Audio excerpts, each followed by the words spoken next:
Meet me on the softer side. Meet me on the softer side. Softer side of your heart. Hi there, and welcome to the Skylight Books author reading series. You can find out about this and all of our other author events at www.skylightbooks.com, where you can also browse our inventory as well as order books online. You can also follow us on Twitter or even be our friend at facebook.com. If you'd like to talk to a real person, we can be reached at 323-660-1175. And don't forget, Skylight Books depends on listeners like you to help support us. So whether you're in our neighborhood or browsing online, buy a book or two to help ensure that we'll be around for a long, long time. Thanks and enjoy. The wonderful Mona Simpson, who has herself been called one of the most accomplished writers of her generation, will be interviewing Michelle Huneven, and so will Michelle Seeley be taking questions about the character from a professional point of view. What a great show you have in store for yourselves tonight. Please give a warm round of applause.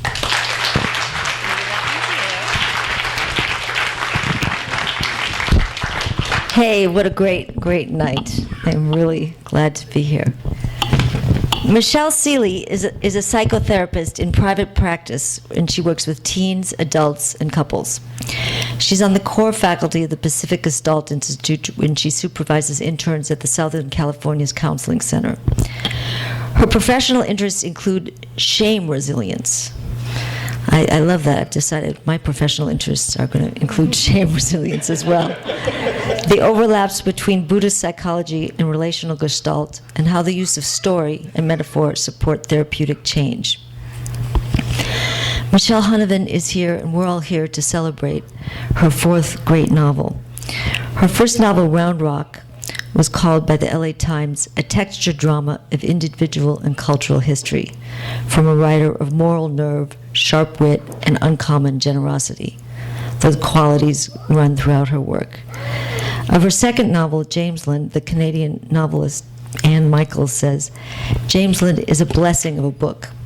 Huneven proves again that forgiveness has a wisdom of its own, and that real joy can grow in the compost of failure and frailties. Huneven's characters embrace each other in all their broken-hearted striving. They renew our buried hope that we may all be loved as life finds us, imperfect, lost, blameworthy, full of good intentions. Blame, her last novel, I bet everyone in this room has already read. It was a finalist for the National Book Critics Circle Award and a huge bestseller. Of the new novel, Off Course, the Los Angeles Times had already called it a finely wrought novel. The New Yorker says her landscape descriptions are erotic, and the erotic scenes have near hallucinatory power. But my favorite reviews are actually from online critics. Is Philip Schwarzenberger here by any chance? Okay, good. He wrote, "Cool read. Beautiful descriptions of nature with a capital N. Sex is spread out over the scenery. Resolved beautifully." How's that for a five-star review? Here's my very favorite. I inhaled Off Course. It broke my heart. It will break the heart of anyone who's ever been in love with the wrong person. I read and reread and marked all over Michelle's manuscript of Off Course as it was being composed. If fiction writers could collaborate, I would ask her to be my partner, forgive me, Jim, and we would hang out our shingle. We talk about scenes, characters, the trajectories of their lives. Our fingerprints are all over each other's page proofs. And yet, after all those many, many readings, when I finished the bound book, as I did just yesterday, I felt absolutely in awe. Here's Michelle Huneven.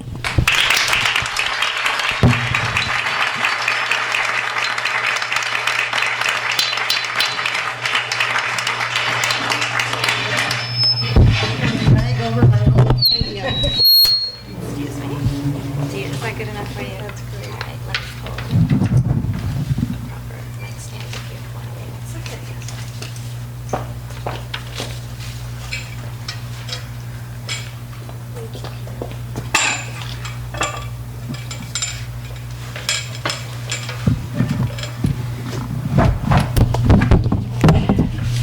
Thank you, Carrie, and thank you, Mona.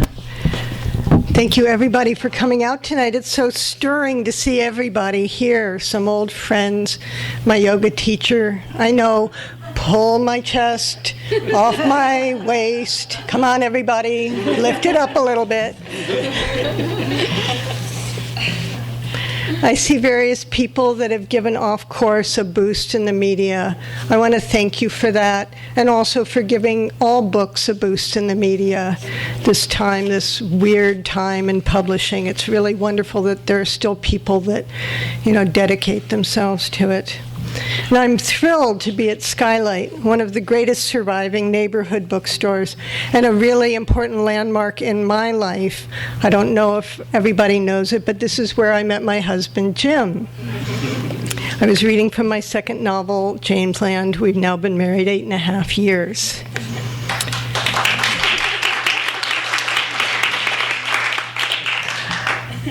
Writing a novel is a long, slow slog in solitude. But I've been very lucky in that after my first novel, I became friends with Mona Simpson. It was when I was writing Jamesland that she first asked to see drafts of my work. And I remember I sent her most of Jamesland, and she called wanting the last 50 pages. I said, I have it, but it's not yet all in sentences. She said, you have 2 hours. I got those 50 pages into sentences in 2 hours, and all novelists should be so lucky.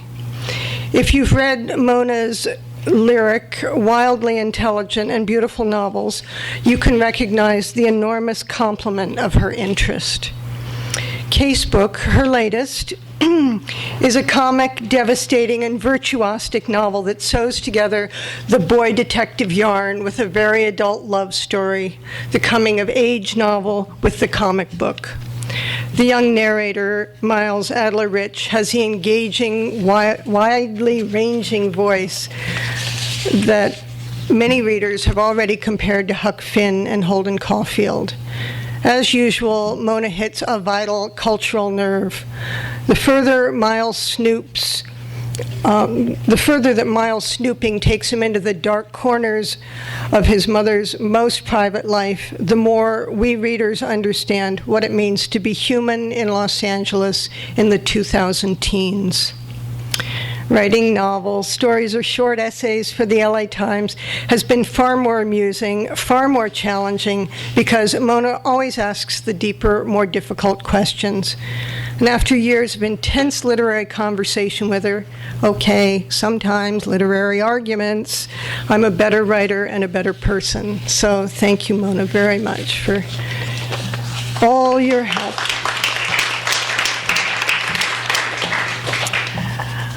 I'm going to read tonight from Off Course, starting on page 180. That's 62% of the way through the book. In 1981, a 28-year-old woman named Cressida Hartley moves up to her parents' mountain cabin in the southern Sierras to write her Ph.D. dissertation in economics. She is swiftly distracted. There are men up there. She has a fast, fun fling with the owner of the lodge, but then she gets involved with a carpenter, a married carpenter. Quinn Morrow's wife lives down the hill where she's working and minding the kids while he's doing fine finish carpentry on the cabins up in the trees. They have 2 kids, an 8-year-old boy and a daughter, Annette, about to graduate. So long as they're up on the mountain, Quinn and Cress are careful to keep it casual and agree to end things when Quinn's job up there ends. It does end, and Quinn leaves the mountain to move back home with his family. Cress also leaves the mountain to a friend's house so she can be close to her job at a country club, make a pile of money, and leave the area. But she and Quinn start seeing each other again. One day, after work, Cress drives to the small city nearby to a grocery store and calls her roommate from the wall phone there to see if the household needs anything in particular. Quinn called, her roommate says. He says it's urgent. Call him back. Cress didn't recognize the number. Then again, she'd never called Quinn at any number. Wanting more privacy than this public wall phone afforded, she crossed the parking lot to a dusty glass booth. A woman with a gruff, low voice answered, and when Cress asked for Quinn, the woman set down the phone without another word. "Where are you?" Cress said.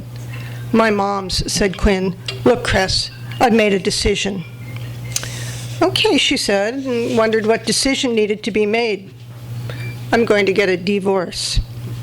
This was the first time he'd used the word to her. Divorce. In that instant, a new landscape unfurled in all directions, the very fields and precincts they'd vowed never to enter, where innocence would be hurt and she'd be implicated. Terror was her first reaction. Terror, then intense interest.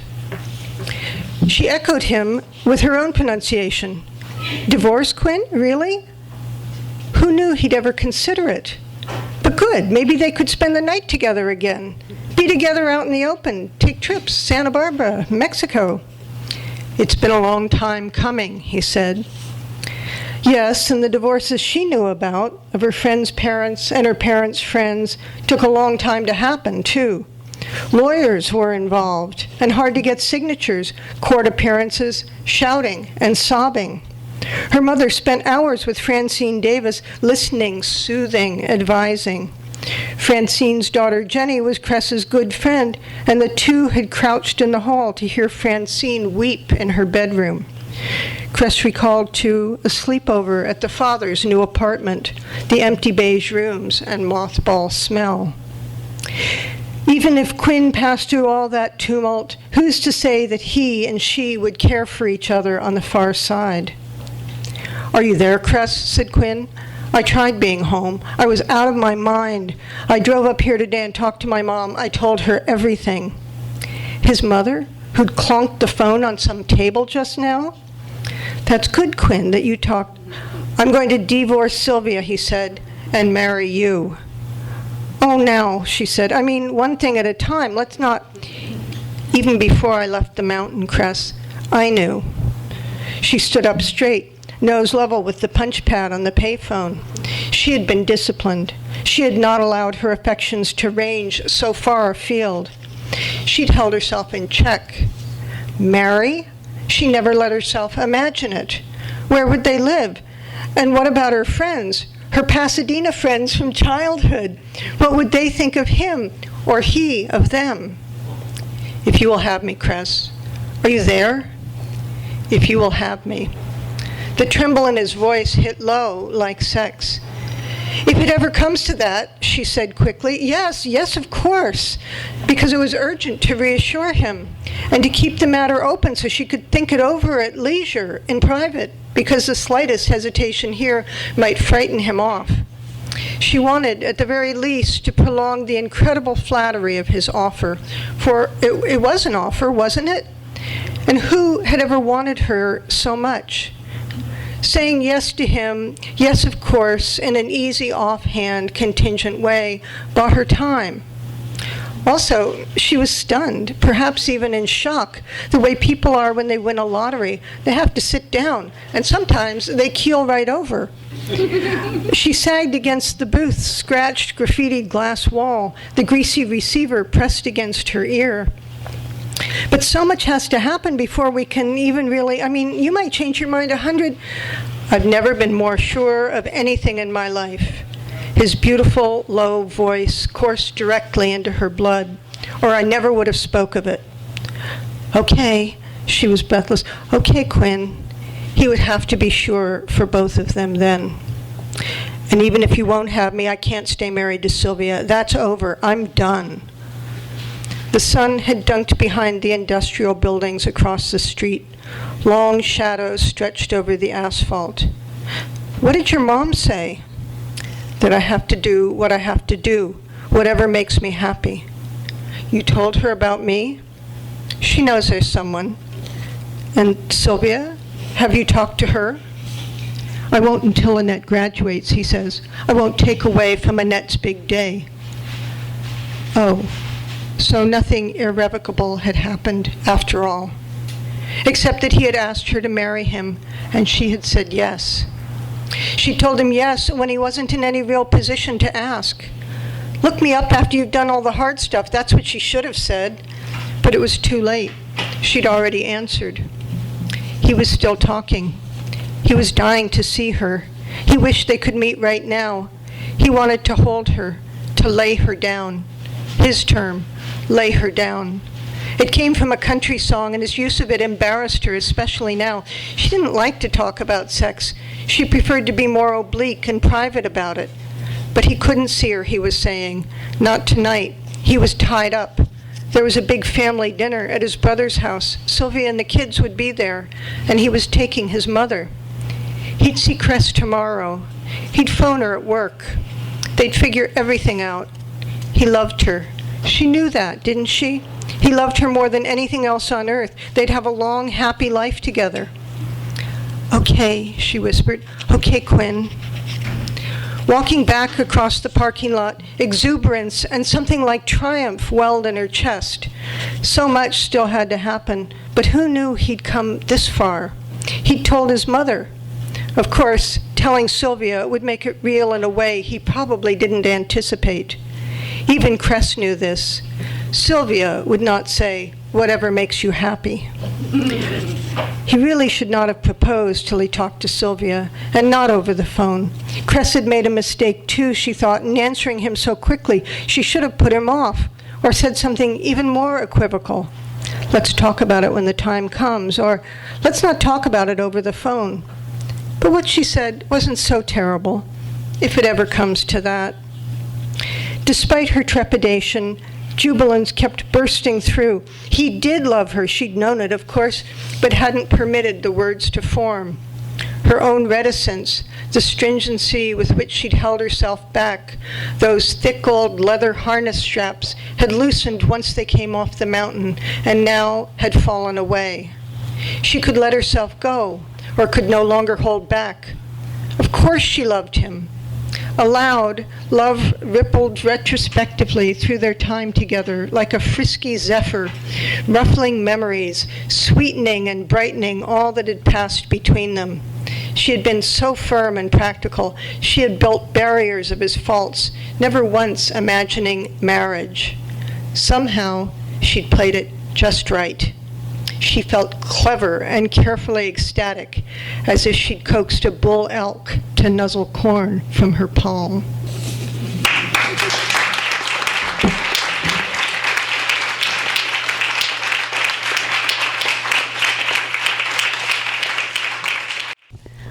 So first of all, I'd love to ask both the novelist and the psychoanalyst whether this is indeed a love story. We've talked so many times about how many the words there are for love.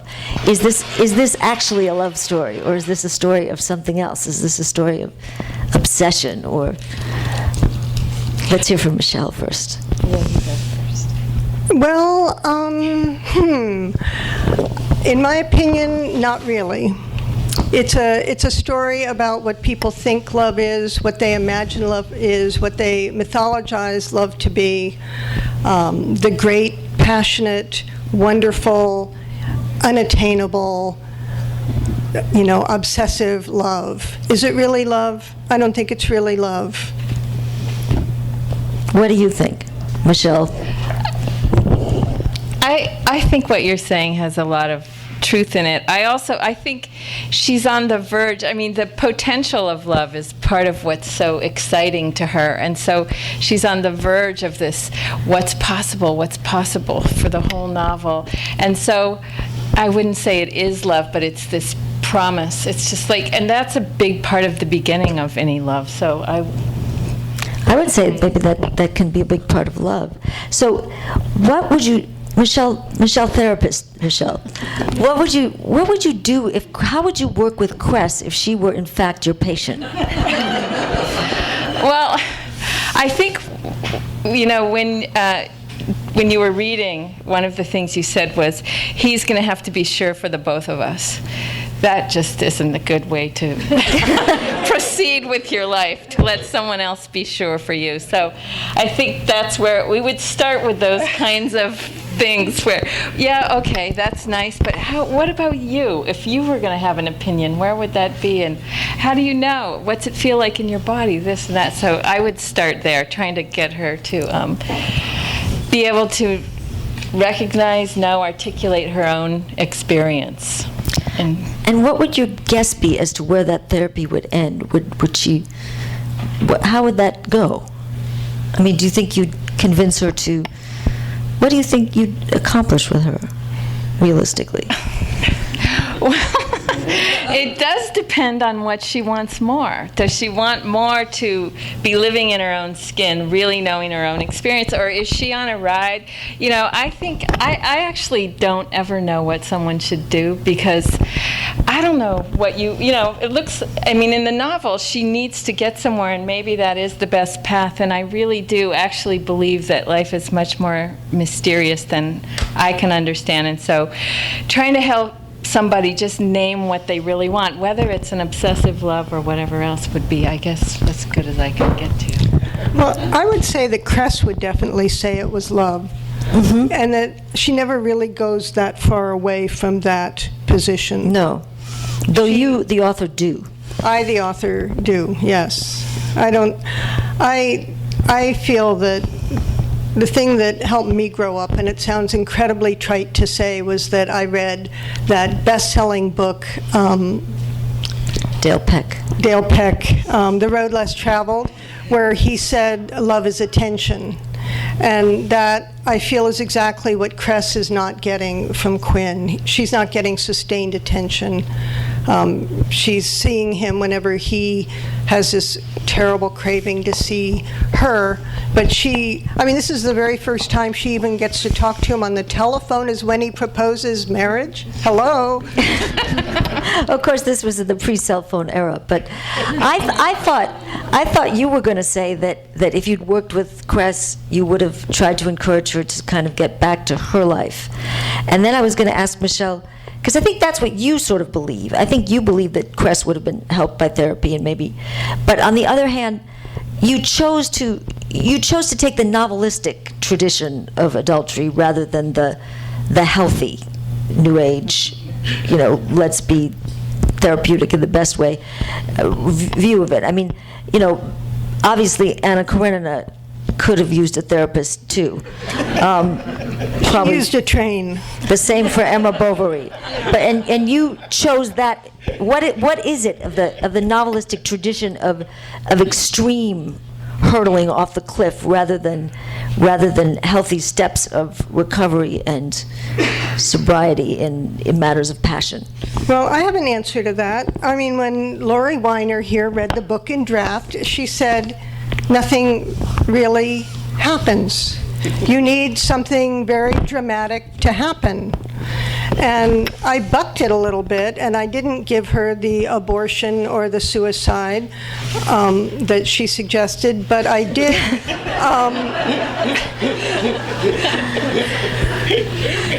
I did realize that, getting better in increments week by week, and, recidivism, I'd already gotten her really sick in increments. I didn't think the reader would stay with me getting better in increments too. It's just not dramatic. I think that's right. Plus, it's also exciting to see really how far you go. I found exciting as a reader. I mean, I think that's why we still read Anna Karenina too. If Vronsky and Anna had sort of settled matters out there in the suburbs, would we really still be? I don't know. No. Now, what would you do, Michelle, Dr. Michelle, if, well, for our purposes, you're as doctor as we get here, what would you do with forgetting about being Cress's therapist? I now read differently now that middle age has occurred, and I find myself wondering, what would you do if you were the therapist of Cress's mother? Who also has a bit of a problem. You know, I mean, you've got a child who's into something potentially dangerous and self-destructive, and yet it's love, and you can't really get in there. You can't say, honey, I don't think this is a good idea. Or you can say it, but I'm not sure it would help. Usually I caution parents against coming down too hard, because it often drives the child toward whatever danger the parents are warning against with even more conviction. But I like actually what Cress's mother does. It has no impact, but she offers ways out. She offers some money. She's quiet about it. There's no shaming. I think Cress is on this track, and she's got to figure it out herself. And the way, instead of like from her mother's urgings to kind of go back to her own life, the way the lights start to come on is when you see other people respond. Little by some people find out about the affair, and they don't condone it. They're not comfortable. And it's quite shocking for Cress to see that. And I think as a therapist, that would be something I would try and make something of, help her. Because Cress is... How would you do that without shaming, so to speak? Well, gently. Yeah, we would be practicing shame resilience. I think her resilience, her empathy is a little stunted. And so, standing in a person's shoes, trying to imagine, in what world does it make sense that Dee Dee would say that, or in what world does it make sense that this person disapproves? How, and also, helping her feel what that is. I think she's very good at deflecting and just staying in this bubble. So, but for her mother, I would suggest she share her hopes and dreams for Cress, offer these ways out. I'm not sure that there's a better way for a parent. There was a moment where Cress is thinking of going to visit her sister, and that falls through. The sister is involved in some Rolfing therapy? Rebirthing therapy, yes. And so she doesn't welcome Cress, although she previously had suggested a visit. It just, the time wasn't good. So in that way, how much does chance and randomness play a part in this extremity? Do you think, if her sister had come through with the invitation, how would that have made a difference? Well, it's interesting. She might have gone to Europe. Her sister was in England, and she might have just, laid on her lumpy sofa and obsessed about Quinn the entire time.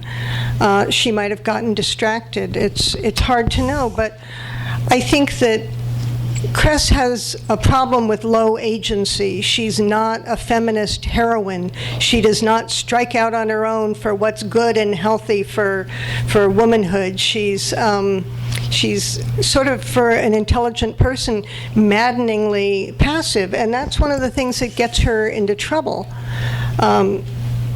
So the chance that Quinn picked her, the chance that her sister at a very important time all of a sudden says, I've reached this point in my therapy and I'm not supposed to have any to do with the toxic original family. No offense, that includes you. So I think that chance does play a big role. Probably in all of our lives, though. Yes, I think so. How about I wanted to ask you about the epigraph to the book, which is "Love is trauma." Is that I felt there was something Nabokovian about that, perhaps a made up. Did you make up the source of that? I made up the other epigraph, but this epigraph came from my therapist, the redoubtable Donna Paul. She's probably the therapist of 3 or 4 people in this room. That's a great line. So she like you is not such a romantic, you would say. No, and I had a Jungian therapist who said that falling in love is a form of psychosis. Would you agree with that? Yes, I would. Psychosis is such a strong word, but I would. Is there such a thing as healthy love? What is this healthy love? I don't know. You think? Is it kind of like There's like only human healthy love. vegetables? I don't know. Healthy love. There's human love, and human love is so full of deceptions and projections and things, things that fall away, and then you have to see what's in front of you and all the repairs that have to happen all the time. There's John Wellwood is a writer, writes about emotions and Buddhism, and he has this quote about we all have in our hearts the idea what ideal love is. We know what it is. We're going for it. The problem is we're all humans, so none of us are capable of either giving human love we're none of us, and we also have to love other humans. So we can't give ideal love to anyone else, and we're going to have to love a human. We'll never get ideal love. So we have this. There's a conundrum, right? If we keep going in search of ideal love, everything we find that's possible to have will look like it isn't love. And he says this puts us in a mood of unlove. And so we walk around just not seeing love anywhere because we have this, we're looking for that, and we're among humans, we're human ourselves. So healthy love, human love. One knows those moods of unlove. Michelle, you have examples in the book, though, of secondary characters who do seem to find really reciprocal and intricate and subtle fits in their lives. They do seem to find love in what you might call good love. Or they manage to work it out somehow. Workable love. Yeah, workable love, yeah.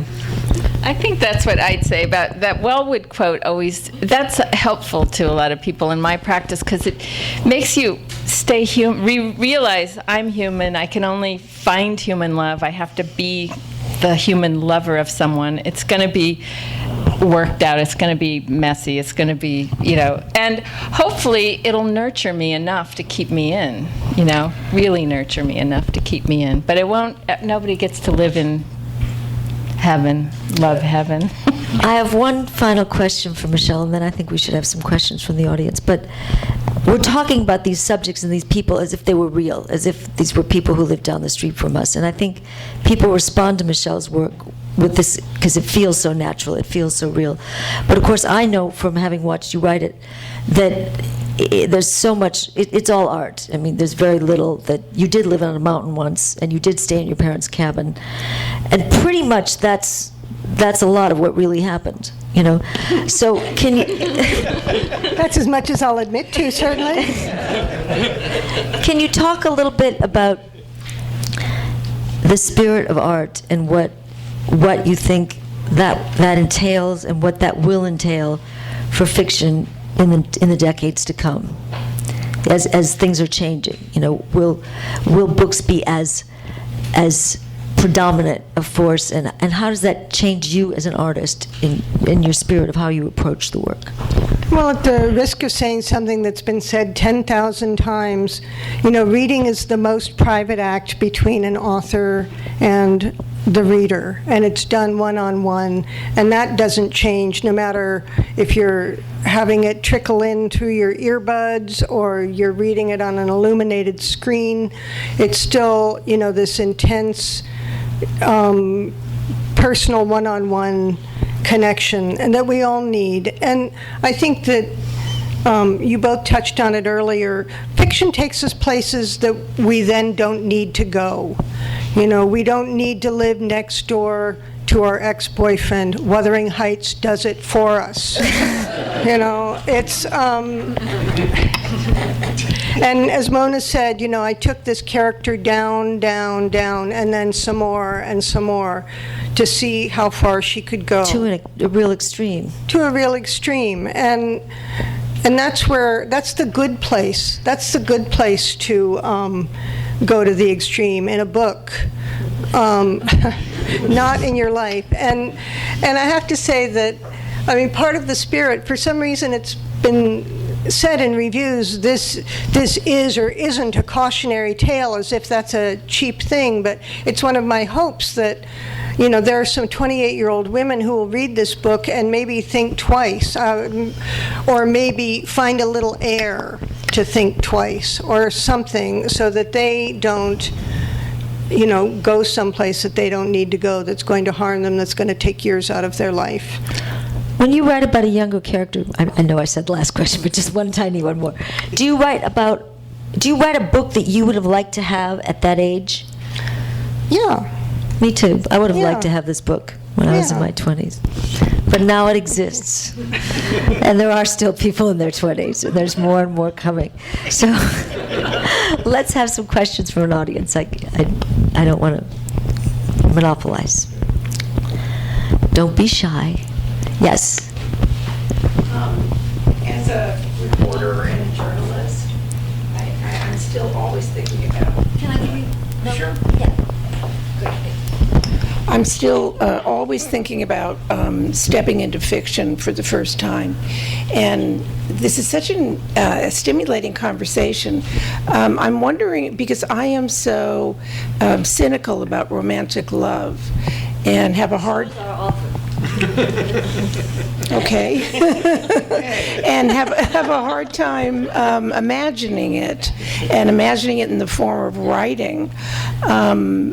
I'm asking the two novelists here, do you think I should just plow ahead and try it anyway? Well, of course, there are other subjects. Yes? Yeah, But you want to write about love. I do. Well, love is the great energy. It's the great engine in so many novels. And From the beginning. Even like in a recent novel, Americana by Adichie, is a wonderful Trollopian love story, in which she talks about race, Nigeria, culture, America, England, immigrants. She hangs all these sort of huge subjects on this love story. And you just turn the pages to find out, will they get together, and you learn all this stuff while you're doing it. It's a marvelous device. Thank you. It can be a kind of engine. Yeah. Lori. I'm lucky enough to be able to ask Michelle anything I want, so I'm going to ask Michelle, the doctor. You said that, the therapist, you said that you never know what's going to happen, and life is a mystery, so you don't tell people what to do, your patients, but there have to be situations where you just know that this is a complete mistake, what this person is doing. So how do you handle that? There are times when I feel that somebody really should change something, and I might say, look, I just take it as my opinion instead of, so I might say to someone who's spending all his money at strip clubs, I get that you feel you're getting something out of this, but for me, I just worry about you will have so many fewer choices in the future, and these relationships aren't actually, so I would say for me, this is how it lands with me. I practice in a very relational way, so I show up as a person with concerns, but I don't claim to know really what someone should do. I guess that's how I walk the fine line. Michelle. Well, what I was wondering, because I find the characters so realistic in this book, and I've known you for a long time, and the question of autobiography has come up. I'm wondering if other people might have seen themselves in your book, and if you've heard from any of them. For instance, the people who live up on the mountain. A deafening silence. Although I have to say, there's a town called Sparkville in the novel, small agricultural city, and somebody here tonight, John Bicklin, an old family friend, has a cousin who lives there who read the book and liked it, and liked what she saw in it, correct? Yeah, so there you go. That's a sort of second-hand response.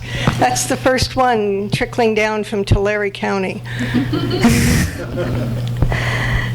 That's an interesting question. Yes, sir. I've got to say, during the time of Workable Love, you suggested something is possibly one of the worst titles for a romantic book, Workable Love. I never heard brought it up.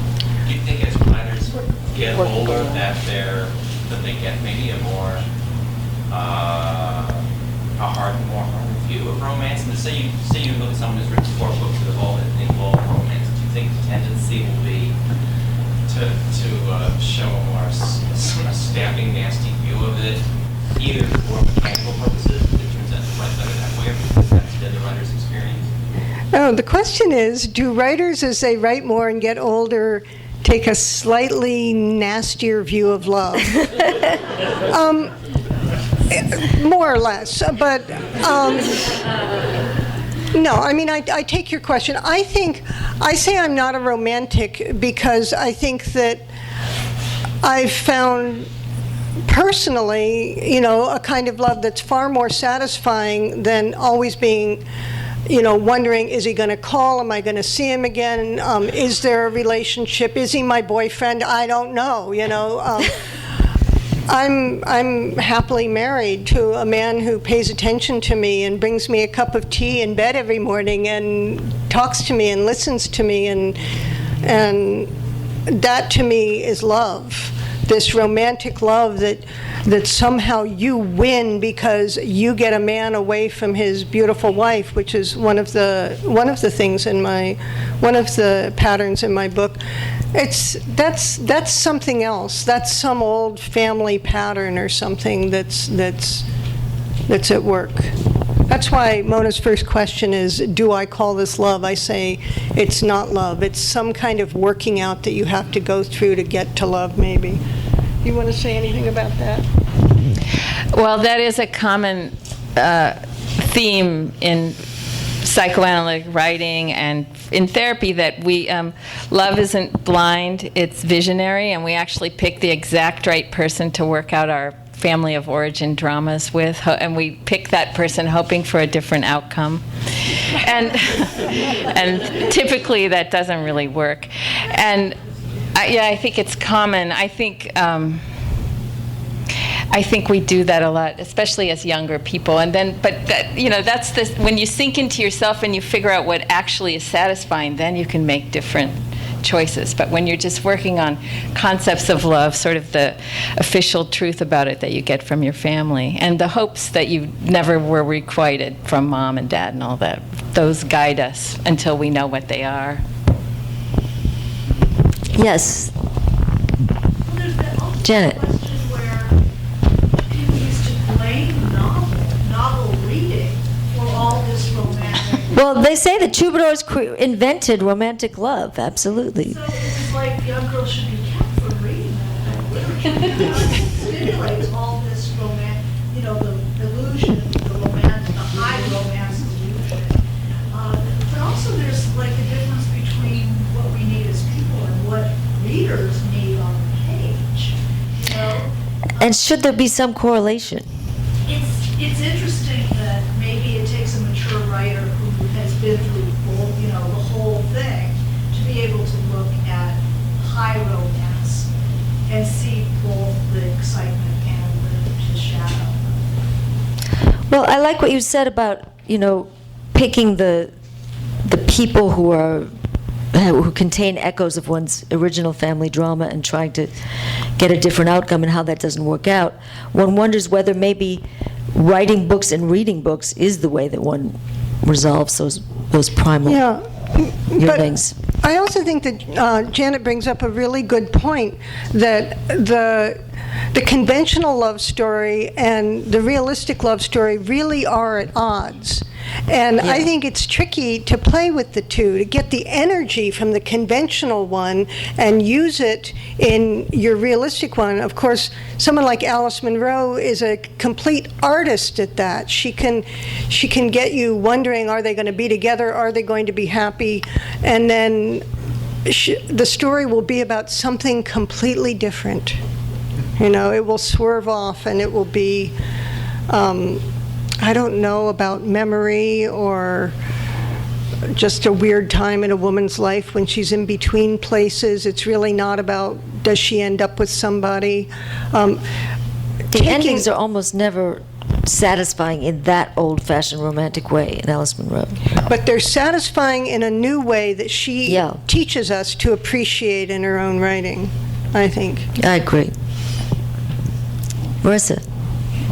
This conversation with their is sort of like a funny reverse engineering, because we're talking about the characters after the fact. But I'm wondering whether in writing the book you approach your characters with that degree of analytical thought, or whether there's this sort of more intuitive pawing around as they move and behave, and it's only after you see who they are, or you have a kind of more analytical approach to them.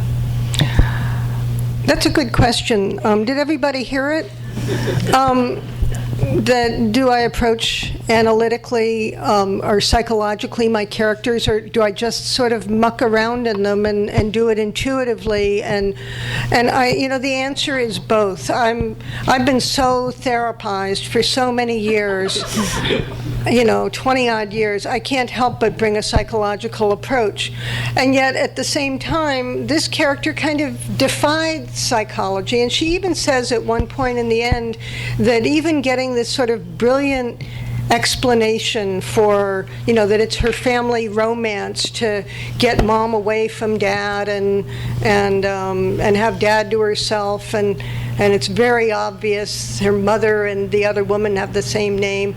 She says that yes, that she can get that, but it's no match for memory. It's no match for the bright shimmer of memory. What about, Michelle, do you find that when you consider those two elements that Marissa is talking about, the sort of analytic understanding of the characters and your sort of intuitive creation of them, does that occur in drafts? Are you more intuitive in the early drafts and you understand them better as time goes on? Yeah, sometimes in the writing of it, I get the psychological understanding. In writing this book, I began to understand. People say, how did you come up with a character? And I always say they're not fully formed. I have to go back to them again and again and again, and they get layers and they get personal tics and hair color and everything. And it's like getting to know a person. You don't know anybody the first time you come up against them, and you need to go back to them again and again. And somewhere along there in that sort of great act of faith that is writing a novel, that these characters are going to come to life and they're going to actually coalesce into a character, sometimes there are psychological insights, and sometimes I build a character with a psychological idea in mind that I might want to personify. I wish you were up here, so then I would say, how do you build your characters? But we'll get to that. Sue. And Michelle, when you hear other Michelle talk about the character, and she says she really lacks empathy, are you, oh dear, or do you see it?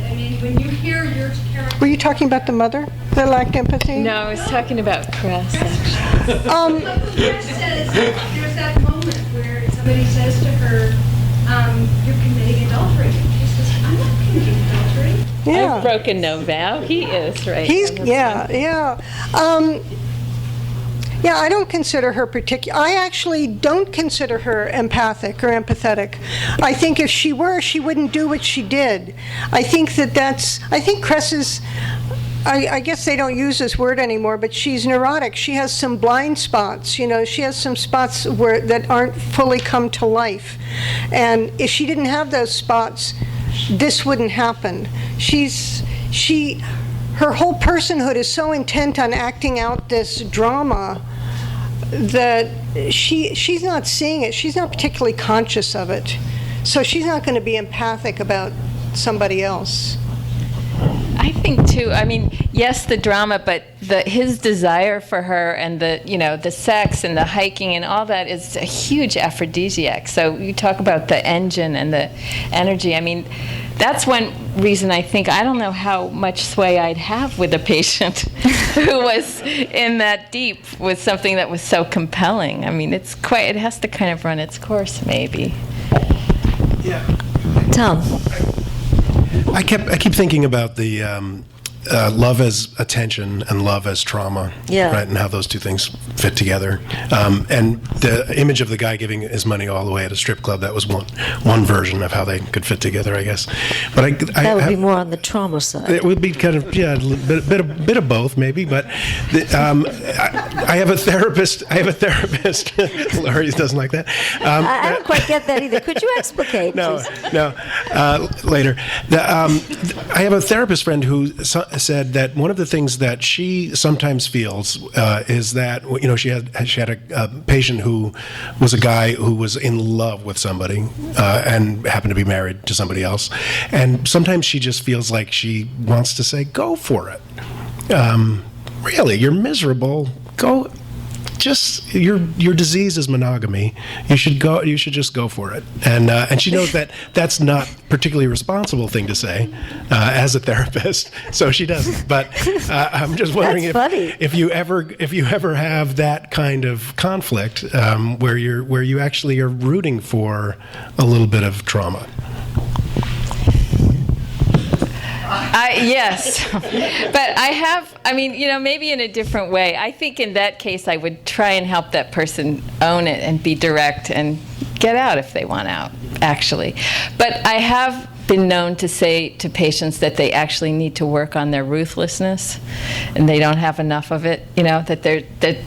Or somebody's afraid of being selfish. Encourage them. So that happens.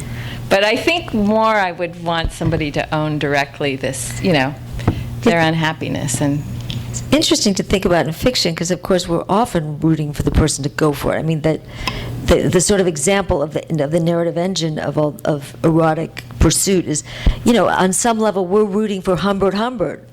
And that's the genius of that novel, is then you wake up and you realize, wait a minute. But we're all implicated in a certain way.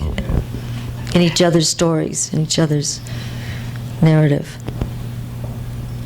But some of therapy, certainly the work of therapy, is to bring back to life what's kind of been suppressed or, diverted from being direct and alive and engaging with the world in a real way. Not that Cress and Quinn seem so repressed. Well, they're not. So let's add self-reflectiveness into the mix, because they're not in a contextualized world. They're in this bubble, and the self-reflection would include. That happens as the empathy, starting to be more empathic. At the end of the novel, when she meets the person from her past, and she's thinking about the love she does have, and how, then she's in a completely different place. That is a world that has context and other people, and my impact on other people, not just my impulses, but also attention to impact and what that means, and responsibility, some responsibility. I think we have time for one more question to Michelle. One last question. Well, I'll ask it then. Do you know what you're going to do? Have you begun something new, or is it just too soon? I know this new novel is just born. Well, it's just born, but it was finished a long time ago, and for the first time in 20 years, I didn't want to be under the yoke of a novel, so I wrote short stories for about a year and a half. And but lately, I started doing research for one novel, and then I started writing something for my own entertainment. And when I had about 40 pages of that, I gave that to Mona, who said, "This is your next novel." So she kind of knew the answer to that question. So I'm busy. I'm sort of. Can you tell us a little about this novel? The new one? Yeah, just the tiniest. It's another church novel. James Land, my second novel, was about a church, and this one takes quite a different. The first line is, "I've stopped going to church, I think." Thank you very much, Michelle Huneven, Books.